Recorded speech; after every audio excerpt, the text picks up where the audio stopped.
రాష్ట్ర వ్యాప్తంగా అన్ని గురుకుల పాఠశాలల లోపల బీఆర్ఎస్వి కార్యకర్తలందరూ కూడా వివిధ మొత్తం రాష్ట్ర వ్యాప్తంగా అన్ని గురుకుల పాఠశాలను కూడా సందర్శించడం జరుగుతుంది.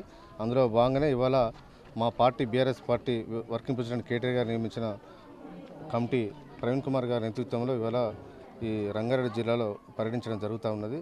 ఎక్కడ చాలా అధ్వానమైన పరిస్థితులు ఉన్నాయి.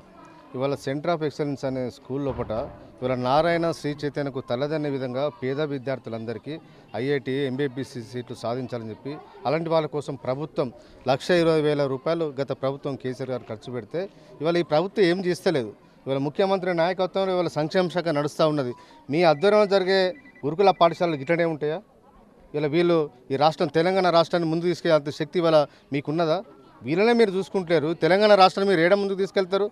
ఒక్కొక్క పాఠశాలలో స్పోర్ట్స్ కిట్స్ వాళ్ళకి ఏం లేవు, ఒక వాలీబాల్ లేవు, ఒక క్రికెట్ కిట్ లేవు, ఆడుకోవడానికి ఏం లేవు.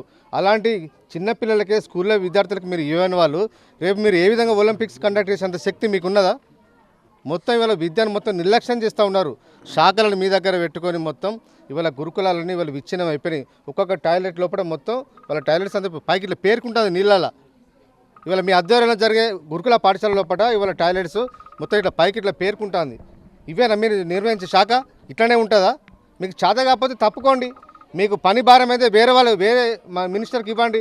ఇంకా 6 ఖాళీలు ఉన్నాయి, వాళ్ళకి ఇవ్వండి. మంత్రి కొత్త క్యాబినెట్ ఏర్పాటు చేయండి. ఇవన్నీ చేయకుండా పేద విద్యార్థులపైన మార్పు కోరుకున్నారనే ఉద్దేశంతో ఇవాళ కేసీఆర్ గారిని మొత్తం వారు తీసుకొచ్చిన పథకాలను నామరూపాలు లేకుండా చేస్తా అని చెప్పి ఇవాళ విద్యార్థుల మీద మీరు ప్రతీకారం తీసుకుంటున్నారు. సరైన పద్ధతి కాదు. పేద విద్యార్థులకు ఏ విధంగా అన్యాయం జరిగినా గురుకుల పాఠశాలను నెగ్లెక్ట్ చేస్తే చూస్తూ ఊరుకునే ప్రసక్తి లేదు. ఇవాళ చాలా పాఠశాలల లోపల మొత్తం గేట్లకు తాళాలు ఇస్తున్నారు. ఇవాళ నిజంగా మీరు మంచి ఫెసిలిటీస్ కనుక కల్పించేది ఉంటే విద్యార్థులు వచ్చే వాళ్ళకి చూపించండి. ఎందుకు తాళాలు వేసుకుంటున్నారు?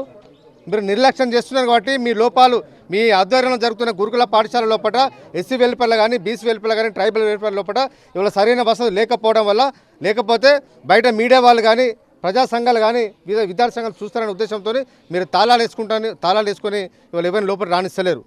మీరు నిర్లక్ష్యం చేస్తున్నారు కాబట్టి తాళాలు ఇస్తున్నారు. కాబట్టి ఇప్పటికైనా ప్రభుత్వం కళ్ళు తెరిచి మీరు వేసిన హై పవర్ కమిటీ లోపల విద్యార్థులకు భాగస్వామ్యం కల్పించండి. గురుకుల హాస్టల్ విద్యార్థులకు భాగస్వామ్యం కల్పిస్తే ఆ సమస్యలని ధైర్యంగా వాళ్ళు చెప్పుకుంటారు కాబట్టి పరిష్కరించే అవకాశం ఉంటుంది. కాబట్టి ప్రభుత్వం ఈ విధంగా దృష్టి పెట్టాలని చెప్పి ప్రభుత్వాన్ని మేము డిమాండ్ చేస్తూ ఉన్నాం.